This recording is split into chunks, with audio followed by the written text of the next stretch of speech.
আসসালামু আলাইকুম। হ্যালো বন্ধুরা, আমি চলে আসলাম আজকে মাঠে। সকালবেলা আসলাম সার দেওয়ার জন্য। পরে সার দিয়ে যাওয়ার সময় দেখি অনেক সুন্দর সর্ষে ফুল ফুটেছে। সর্ষে মাঠে দেখেন প্রচণ্ড কুয়াশা, বৃষ্টির মতো কুয়াশা পড়ছে।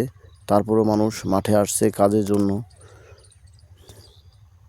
আমাদের মাঠের সাইড দিয়ে একটা রাস্তা হয়েছে অনেক সুন্দর। আলহামদুলিল্লাহ, রাস্তাটা আরও অনেক বড় হবে, তাহলে কৃষকদের কষ্টটা একটু কমবে। কারণ অনেক দূরে বোঝা নিতে হয়, মাথায় করে ভ্যানে করে নিতে পারবে। অসাধারণ যে কাজগুলো যে করতেছে আলহামদুলিল্লাহ, সেই জন্য আরও সামনের দিকে আগায় যেতে পারে, কাজটা রাস্তাটা নিয়ে যেতে পারে। সে দোয়া করবেন সবাই। আর অনেক সুন্দর সর্ষে ফুল ফুটেছে,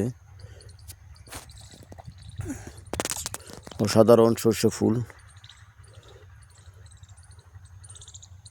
দেখতে অনেক ভালো লাগছে। এটা শুধু ওই সাইড দিয়ে শুধু ঘাস, গরুর খাবারের জন্য শুধু ঘাস বুনেছে। ওই সাইড আগায় দিয়ে বিভিন্ন ফসল বুনেছে। ওই যে এখানে পেঁয়াজ লাগাচ্ছে, সার দিচ্ছে, অনেকেই অনেক ধরনের কাজ করছে। সর্ষে খেতে অনেক ভালো লাগে। মাঠে আসলে এমনি মন ভালো হয়ে যায় বিভিন্ন ফসল দেখলে।